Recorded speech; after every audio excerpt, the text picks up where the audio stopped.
personnes, des milliers de personnes à l'attente de soins. Certains dont la vie est en danger. Et ça me choque profondément.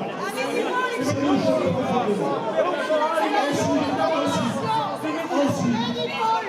Ensuite, troisièmement,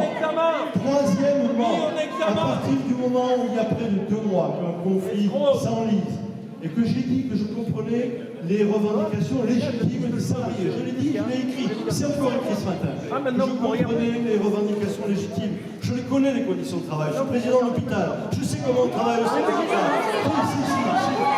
Ensuite, à partir du moment où un conflit s'enlise comme celui-là, est-ce qu'il est choquant de demander à la direction d'organiser un référendum pour que tout le monde... Oui, c'est choquant. Oui, c'est choquant. Ça s'appelle la démocratie. La démocratie, c'est la syndication.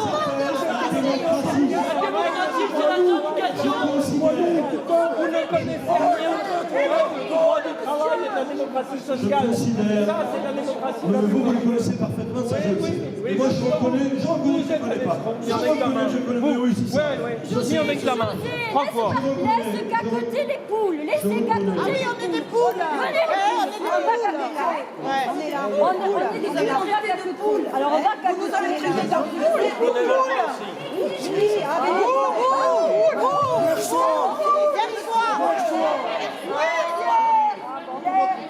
Voilà. Moi, je parle de poule. Moi, je ne sais pas ce que vos collaborateurs disent de moi. Ça me diffère totalement. Je parle aujourd'hui d'une situation qui s'enlise. Il est impératif d'en sortir. Sinon,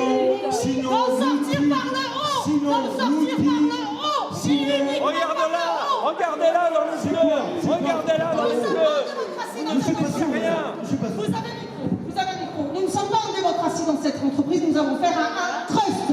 Ce n'est pas la démocratie. Et nous aussi, nous voulons en sortir et par le haut si c'est possible. Avec votre soutien, comme vous nous l'avez proposé tout à fait au début du conflit. Voilà. Et je l'ai fait.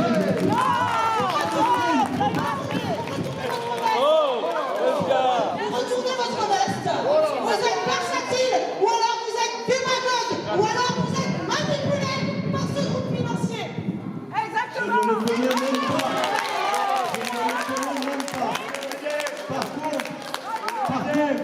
Par contre, je suis en effet sensible aux arguments de toute cette association qui regroupe aujourd'hui des patients qui attendent d'être soignés. Oui,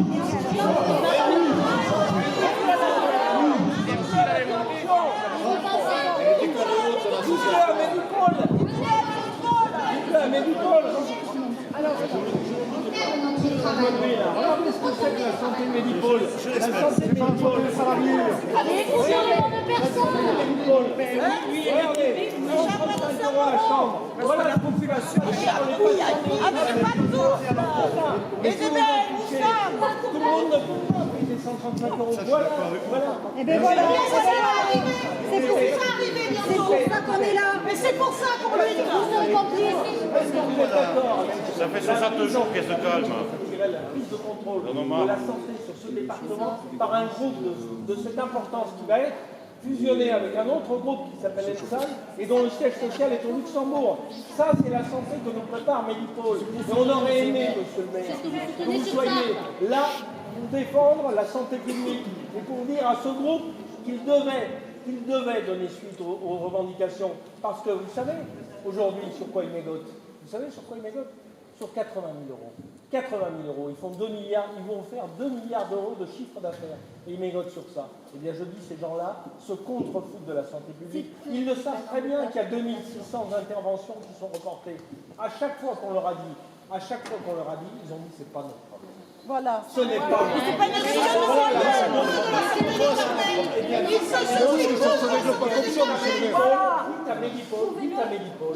je n'ai aucun interlocuteur. Appelez la préfecture.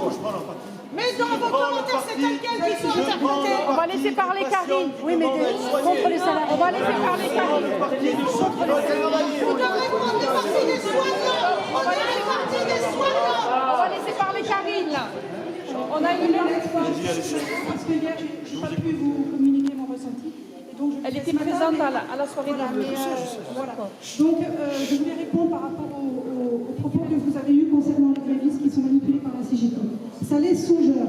Lorsqu'un agriculteur manifeste, personne ne dit qu'il est manipulé par la FNSEA. Ces propos sont méprisants vis-à-vis des femmes que nous sommes, puisqu'on nous enlève même notre capacité de réflexion.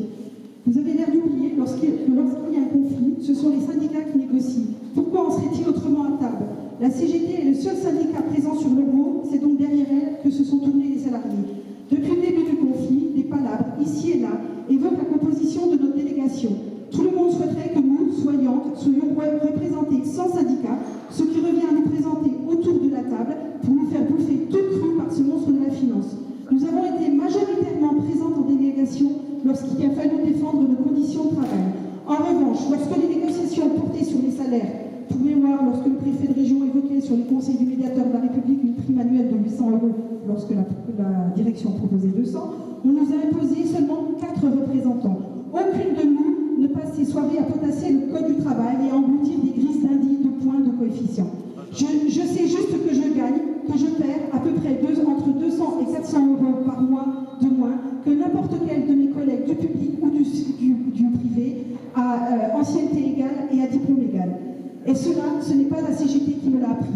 Il faut savoir parfois reconnaître ses limites et passer le relais. Nous sommes des soignants et non des habitués des tables de négociation, car pour la majorité d'entre nous, c'est notre première grève. Un avocat aide son client et tout le monde est d'accord. Un syndicat soutient les soignants, eux, et cela pose problème. Quel mépris! Un acteur de la santé en libéral aurait même dit « Pourquoi sont-elles allées à Toulouse?